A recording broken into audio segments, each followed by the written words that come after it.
Was the volume good for you?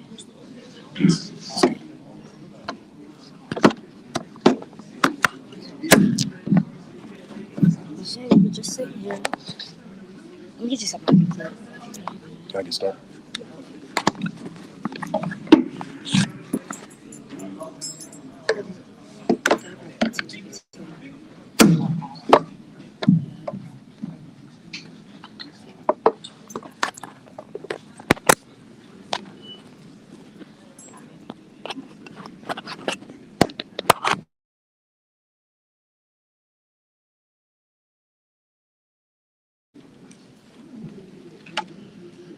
Good afternoon. Sorry for the delay. We had some difficulties with our audio, but we are ready to get started. Aggie Pride. North Carolina A&T is coming off a loss to rival North Carolina Central. This week we head up to Maine. I never thought I would say that, but we're headed up to Maine this weekend to take on the Maine Black Bears. With us, our special guest is our quarterback, Kevin White.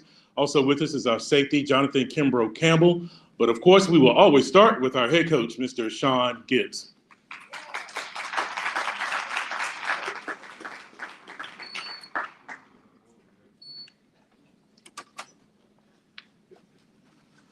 Good afternoon.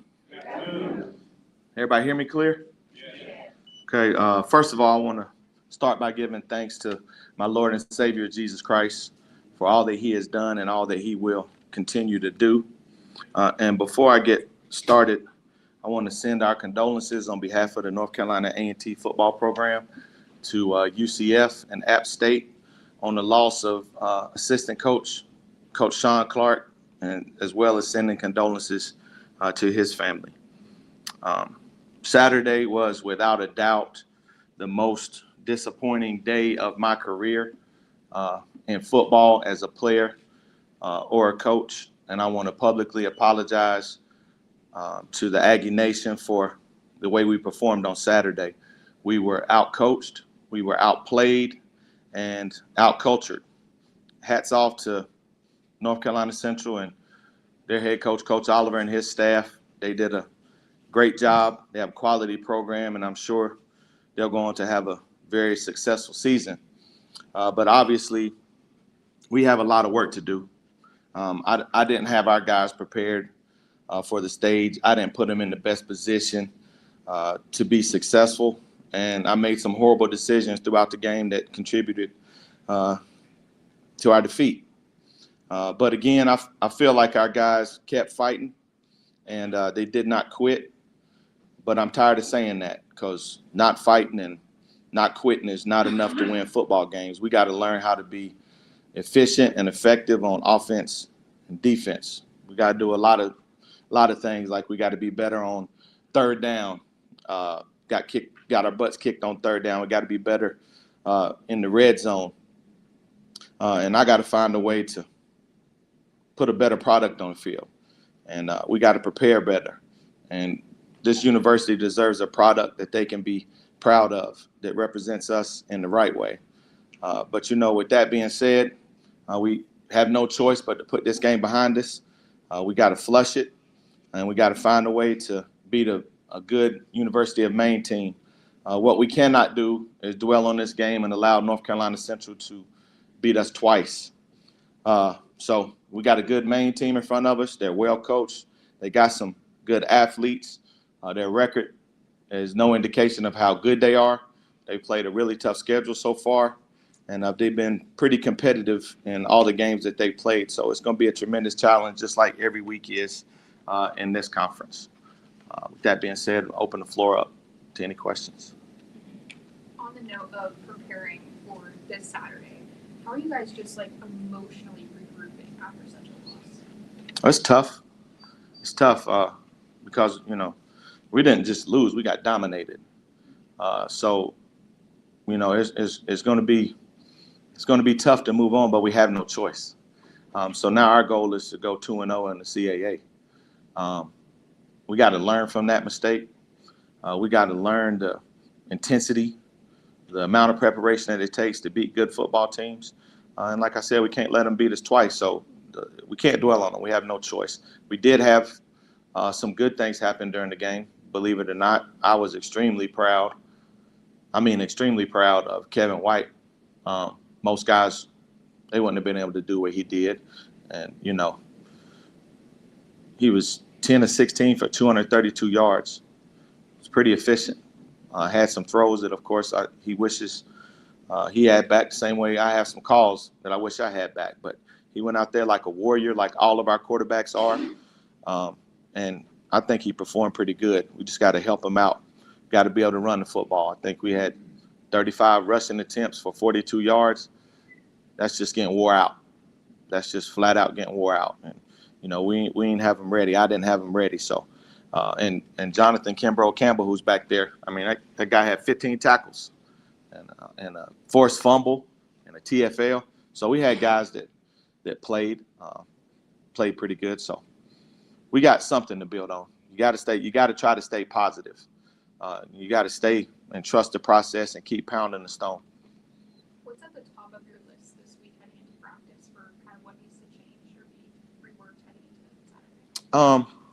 Our culture. Our culture still ain't right, and it was embarrassing to me. You know, I know a lot of people, even guys on our team, had something to say about us not shaking hands. But, you know, also want to take this time to publicly apologize to Coach Oliver, because we had a player squirt him with a water bottle before the game. That's not how we gonna do stuff. And then there was a whole lot of chirping when those guys would come to the sideline. That's when we chose to be tough. And so I was not going to turn a bad day into something worse. So we just went down to the band, and I went over and congratulated Coach Oliver and his staff. So the main thing that has to change is our culture. And that young man is no longer on this team. And anybody that's going to act like that will not be a part of this team. But it's not only like our behavior and that aspect. It's the way we do stuff. You know, it's the pride that we take in each other. It's the way we cheer for each other. We got too many guys that hate on this team. And I've never been a part of that. Like I've always been a person that I want my teammates to be the very best that they can be. I want to see them shine. Yeah, I want to compete. Yeah, I want the ball. Yeah, I want to be a starter, all of that. But anytime my teammate has the opportunity to shine, I got to support them. So those are the things that we got to work on. We got to continue trying to build that. And those that don't want to get on board, they will not be here. Talked earlier in the year about, how would this team deal with success when it came? How do you feel like maybe after the Hampton game, how did they deal with the success that, they got taken? Well, Stephen, to me, winning one game ain't dealing with success. But when you're dealing with a team that hasn't won a lot in the past, I got to keep that more in mind. So, in my mind, that one game was nothing. So that wasn't really success. I was just thinking about building on it. But obviously, we got a little too full of ourselves. And I guess we started thinking that we could just show up and perform at a high level. And you can't do that, especially against a team like North Carolina Central. That's one of the better teams in HBCU football and FCS football. Coach Oliver's a great coach, Coach Leone and Coach Thompson a great coordinator. So they're going to be prepared. They're going to play hard. But I think it was also hopefully a lesson, if they're paying attention to our kids, about what we're talking about and how we're trying to get our culture built. Because when you look at North Carolina Central, they had 1,000 APR, guys going to class. So when you watch them in pregame, you see them doing everything the right way. And we still got guys we're trying to get to buy in and make sure you don't miss study hall and make sure your name's not on the list. So those are things that we can build on. That's what's going to make you successful. Winning one game is not the definition of success. That's the expectation. Like, we're expecting to win every game. And, I think I probably contributed to it a little bit too, because I'm a confident person. So I went into the game and publicly said I expected to beat them. And I'm not going to change that. I can't. That's just me. So that's what people are going to have to deal with. I'm confident. I believe in this team. I believe in myself. I believe in our coaches.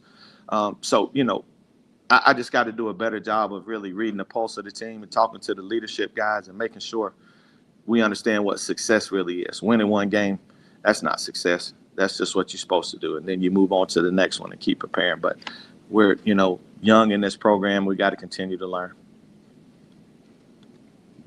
Coach, I guess the surprise appearance was Kevin White, starting quarterback. We had seen him, I guess, in fall camp, trying to get his health back. What made the determination that he was the best guy to start that game?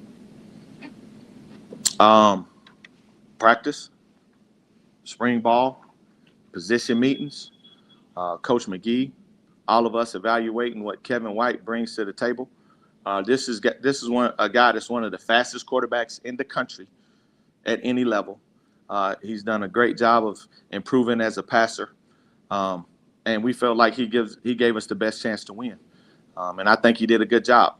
Again, 10 of 16 for 232 yards and a touchdown. It's pretty good. Was he rusty? Absolutely. So just imagine what he can do when we knock some of that rust off. And I guess, are you still? I know you love competition every day, every week. Are you still processing like the guys who will be coming back in the next couple of weeks? Braxton Thomas, maybe Nelson Wayne. Has that quarterback situation been solidified anymore? Well, I mean, I wouldn't say it's solidified. I think we'll have a number of options to choose from in the weeks coming. But all of those guys are competitive, and that room right there is where I'm trying to get this football team. If we can get this football team operating like our quarterback room, Kevin comes in and it's his turn to start. Noah's not over there hating. Braxton's not over there hating. None of the quarterbacks are hating. Everybody's trying to pull and make him as successful as possible. And Kevin was not hating when those other guys were playing. Those guys pull together. They have a room that's tight. They pull for each other. They try to help each other become better players, and they understand what competition is. Of course, everybody in that room should want to be the starter. They better want to be the starter, but only one person can start. And we have numbers that we're going to go on and percentage things that we'll look at that will determine the starter. And whoever that is, the other guys will support them. So I feel good about our quarterback room, not only for this season, but definitely for the future. I think we're good at that position. We have a number of guys that can lead us. Now, of course, we got to do a better job of coaching them, and they have to get better and continue to improve as players. But I love where those guys are at. Coach, speaking about the quarterbacks, in practice, a lot of times, even when they're injured, you can see them kind of doing the drills or kind of getting in whatever they can, or they're helping the quarterbacks that are able to go. Is that kind of a standard that you set for them, or is that something they're doing on their own, or how does that work? Well, it starts with Coach McGee, and then it's all those guys. I mean, even Kev, when he's hurt, if you come to practice and one quarterback's in there, and especially in scale, the rest of them are behind them, and they're going through the read themselves so they can see. So that way, everybody's getting a rep, at least mentally. So, we try to tell our guys that you can take every rep of practice. That's what you have to do. Now, physically, you might have a set number of reps that you can take, but everybody has the ability to take every single rep of practice. And then that's how guys can come in and be ready when their number's called. That's how Noah can go down and lead a 2-minute drive without really having any experience in it, in a practice. So when we can get the rest of our position groups to think and operate like those guys do, this team will make a tremendous amount of improvement. Coach, I know as a head coach, you always want to stay disciplined to your core values. You don't want to overreact and panic. But this is now, I guess, the third season has been completed. Interior defense seems to be the one issue that's been there every week, giving up big plays, through the run, and middle of the field passing. At some point, you just have to say maybe we need to change our alignment, philosophy, maybe our scheme in some way.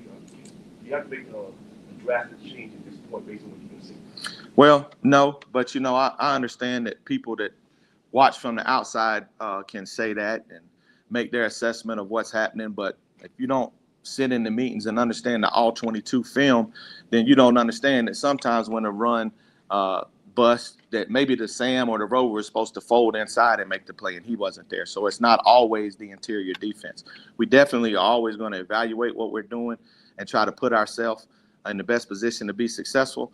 But realistically, I mean, you have to have the personnel to really change. And our personnel that we have right now is best suited for what we do. We don't have a lot of defensive linemen. We're not going to make excuses. We don't have a lot of numbers on defense. We're not going to make excuses. We're going to go out there. We're going to do the best that we can do with what we have. The performance on Saturday was absolutely unacceptable. But I don't think it was a schematic thing. I think it's an execution thing. I mean, it's the same defense that's led this country in rush defense for a number of years. Same scheme. Same scheme. So it's about the execution within the scheme. That's what we got to improve on. Obviously, you guys are in the season, so you're still focused on that. But does this game kind of give you an indication of where you guys are, need to go recruiting wise? I mean, obviously, you guys are probably going to be in some battles with Central for recruiting, just kind of, looking towards the future, although you're still in the season. Well, let me say this first and foremost. If we do what we're supposed to do in recruiting, we won't have a battle with anybody in this state. We have the best product of any university in this state. All we got to do is get these kids on campus. When we get them on campus, they can make the decision themselves, and I think the decision will go in our favor. And that's not being cocky or arrogant. That's just honestly how I feel, and people out there know that. So we got to do a great job in our evaluation. We got to make sure that we're being relentless recruiters and we're on the right people. And then I think the main thing, Stephen, is we got to make sure that we're recruiting to what we need. And if we have a certain size and standard, then we can't deviate from that. We can't take guys just to be taking them because they're available. And we also have the ability here at A&T to recruit nationwide. So we want to do a great job of recruiting the state of North Carolina, but we got to look under every rock possible and go find out the best players that we can find. And I think that's going to be a benefit of playing in the CAA, because we're going to go to places that we're normally not.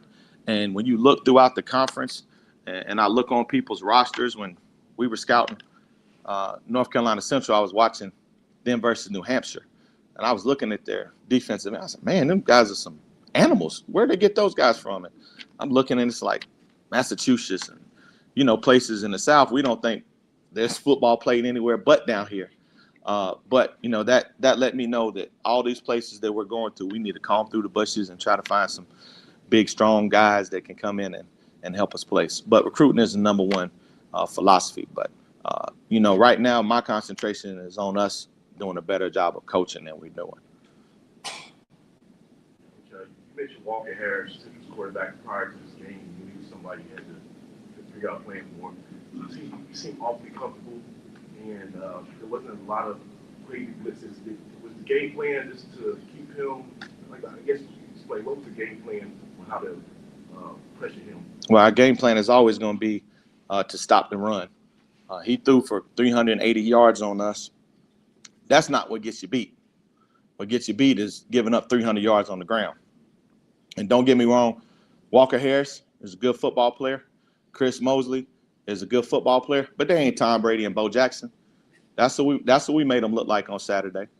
Not taking anything away from them. Those are good players. But, I mean, when you're scoring touchdowns untouched, that's a problem. And that's something that we got to fix. We got to fix it internally. And we got to coach better, and guys got to be in a position to make plays. And when we get there, we got to have bad intentions. So our game plan was to stop the run like it is in any game and not give up explosive plays in the passing game. He's a good quarterback. They got good receivers. It's a good offense, good coordinator. You got to give up something, but give up something underneath and let's rally and make the tackle. We can't give up explosive plays. So we didn't do a good job of executing the game plan in any phase of the game, other than I felt like our kickoff team really made some improvements with the effort those guys were playing with. And on punt, we looked pretty good. But other than that, we didn't execute. Coach, what coaching decisions were you referring to that you want to adjust for this game to come? Well, I was talking about, I got to evaluate myself, and sometimes I can get a little bit too competitive and not think as a coach and think as a competitor. We were down 20-24 in our territory, and we had a 4th and 1, and I went for it. Now, on a veteran football team where we're really knocking people off the ball, that's the right decision. go for it and try to get back in the game. But where we're at right now, the smart decision would have been to punt it and at least make them drive longer. We gave them a short field and they went down and scored. So that was on me. And then, some of the play calls, that's on me. Ultimately, any play that's called and it doesn't look like it was executed properly, that's on me because I have the power to veto anything. So a bunch of decisions that I got to do a better job on. KJ White, sorry. KJ White, when we first introduced him, it was a couple years ago in the Norfolk State game. His first play was a read option, like 65 yards. We saw that incredible burst. Like you said, he's one of the fastest players in college football. Are you still seeing that burst in practice? Does he still have that fifth gear that separates him from a lot of other people? I don't think his fifth gear is back right now. He's still rehabbing.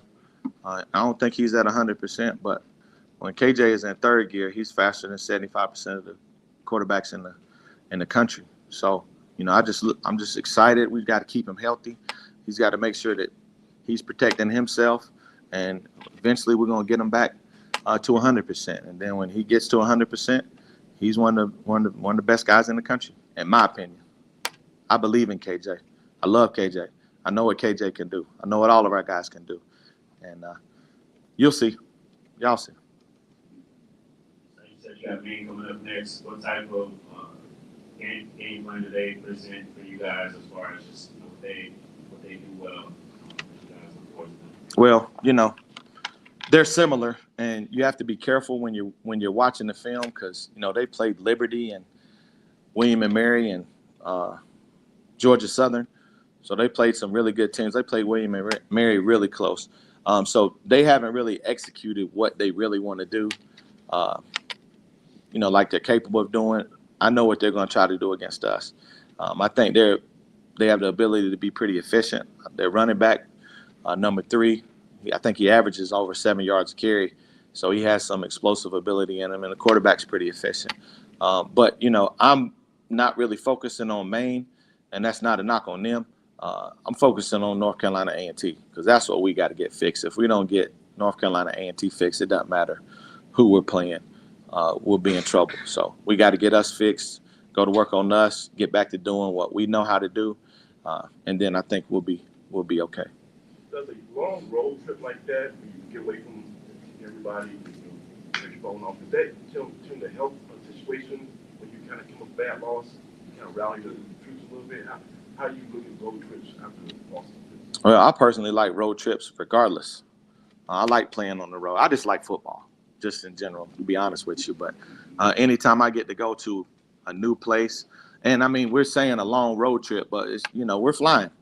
So it ain't going to be super long like it was when I played, when we had to get on the bus for 12 hours to go to Ohio or, consistently. Like, this is not that bad. So we can kind of remain somewhat on our normal schedule. And then to go into somebody else's place in hostile territory, that's always fun. I always like that challenge, and I think our guys do too. So, again, we're focusing on what we can control. And what we can control is our effort, our attitude, and our preparation. So that's what I'm looking forward to, going back to work tomorrow on. And I expect to see this team improve and improve tremendously because we're close. We really are. We just got to get everybody to buy into doing things the right way. And then I think once we do that, we can get back on track. Thank you, Coach. Appreciate it. Thank you, and God bless.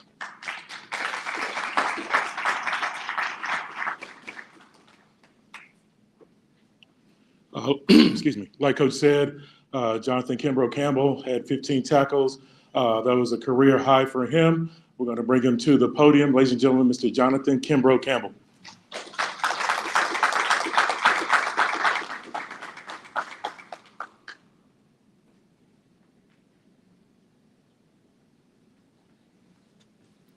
How everybody doing this day? My name is Jonathan Campbell. I'm a redshirt junior and a social work major. And I'm going to open the floor up to any questions. So obviously in the game, the momentum on their side almost from the beginning. As a somebody's on the field on the sidelines, what are you guys communicating when all this happened to kind of settle down? Just communicating to one another as a defense, as an offense, as a team in general. Just to keep our composures and just continue to win our 111 and dominating our matchups. And after a game like that, did you kind of, I guess when you go back and watch the film, do you like, oh, we should have done this, that? Do you feel like you have some answers now in retrospect after this game, or is there still things you got to figure out as you go forward this season? Of course, after watching the film, of course, there's always going to be times where you're like, okay, could have done this better, could have done that better, but we move past it and continue to fix on what we got to fix, and we're going to move on to Maine next week. Yeah. So the same thing I asked Coach, you guys got the win over Hampton. I mean, do you feel like you guys maybe kind of were too confident after the game, or do you feel like that really wasn't the problem? It was more of an execution thing. How do you think you guys handled the win heading into this game? No, the win wasn't too bad. You just gotta, like Coach said, execute the scheme, execute the game plan, and that's it. Career high tackles.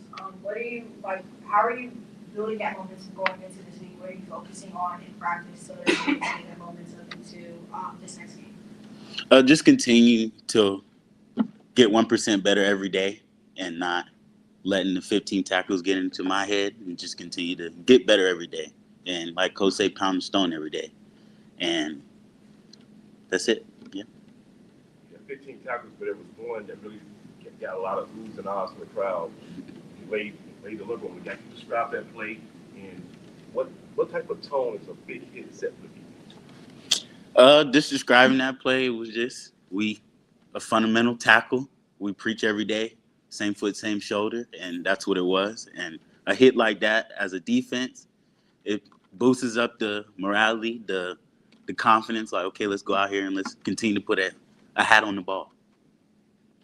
And having such a standout performance, what lessons do you take away from a game like that to kind of use moving forward? Any lessons? Just continue to play hard every play. Don't take no plays off. That's really it. Just continue to go 100% every play and dominate your matchup. What is your pregame routine is it changed when you're on the road, or what is your pregame routine for the road trips? My pregame routine, nothing really changes. Just kind of listen to music. Just kind of sit back, take deep breaths, relax myself. That's really it. Prior to this game, I think you guys introduced a new thing for the A&T football program against the Aggie Walk. It was like a pregame, I guess all you guys in the ask.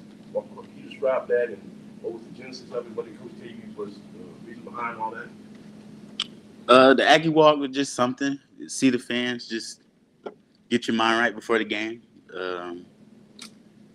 Nothing. It was no bigger. Well, big meaning is just seeing the support system outside of the football team, but seeing the fans outside of us.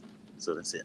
When does that actually take place? How soon before the game before a home game you guys keep doing that?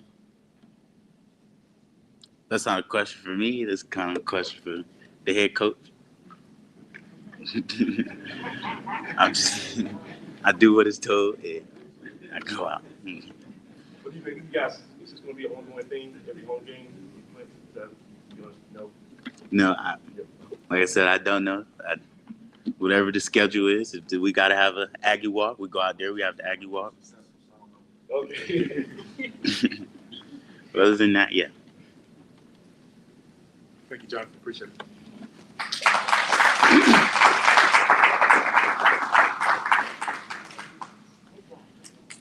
After missing A&T's last 11 games, came back, threw for a career-high 232 yards and a touchdown. Please welcome our quarterback, Mr. KJ White.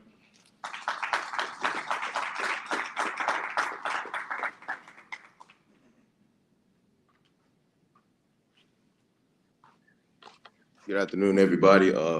Thank you for having me here. Aggie Pride. There There you go. Open the floor to any questions now.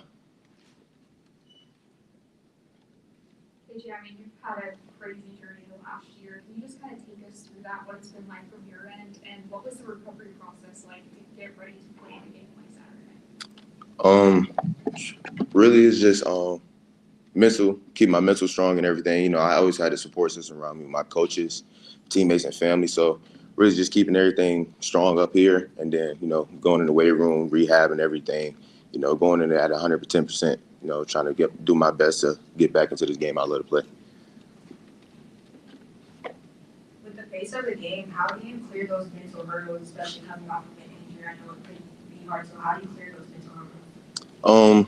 As a quarterback room, we always we got our little tactic as box breathing. You know, just when we come to the sideline, we come together, just calm each other down. You know, take 2 minutes out at a time, just breathing, just keep ourselves breathing. Inhale 4 seconds, hold it.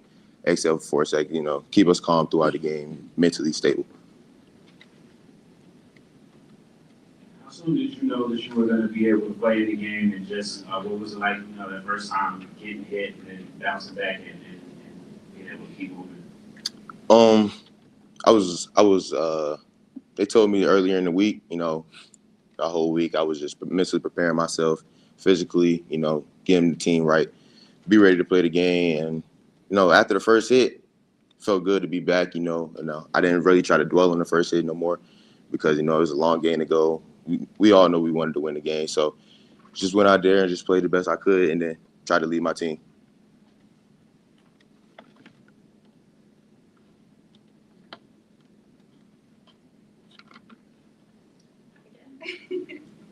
So when you were told at the beginning of the week that you're going to kind of be stepping up into that starting position, were you expecting to play this season, or kind of was it up in the air? It's more of a Coach Gibbs type of question.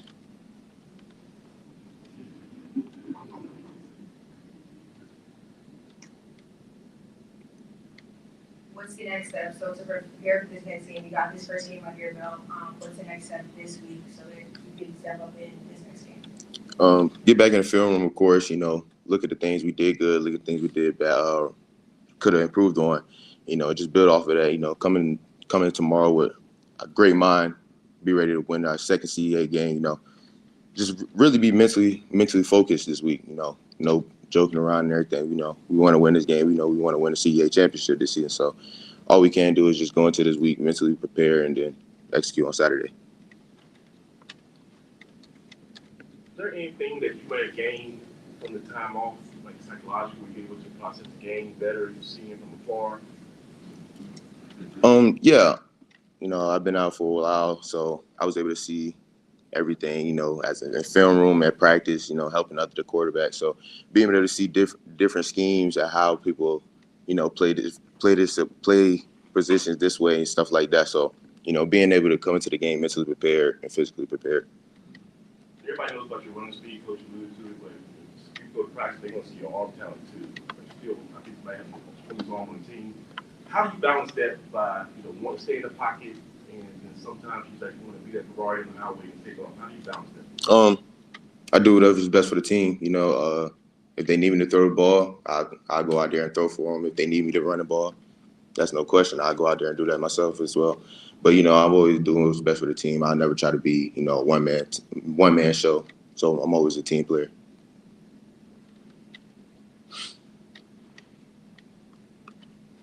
At what point of the game on Saturday did you kind of feel yourself settle in and be a little bit more comfortable? Once I got that first completion, you know, I started off with 2 incompletions, but once I got that first completion, you know, I felt like I was getting back in the rhythm again. You know, it started off slow and everything, but once I got that completion, you know, felt like it was back old times. Coach talked about, you know, just how great the culture is in the quarterback room, trying to get the rest of the team to mirror that. Obviously, the quarterback, people are looking at you. You feel like you're a leader, and it's, you know, trying to inspire that with the rest of the team. Yes, I feel like everybody on the team sees how we bond as a quarterback group. So it's like, you know, we try to build everybody together, bring everybody together as the same way because, you know, we support each other each and every day because, as he said, as Coach Gibbs said, it's only one quarterback that can play. So, you know, as we go out there, we try to cheer each other on, help each other out on things, small things like that. even the ones that might not play much or ones that might not have that much experience, they still help us out in a little bit as well. In the first quarter, you guys actually got called for 2 safeties. On the second one, it looks like it was just a miscommunication between units. What did the referee say to you guys for why you got called for the safety in the second? I think that's Coach Gibbs' question as well, because I didn't really hear anything about it because I was talking to my OC. Thank you, KJ. Appreciate it. Thank you.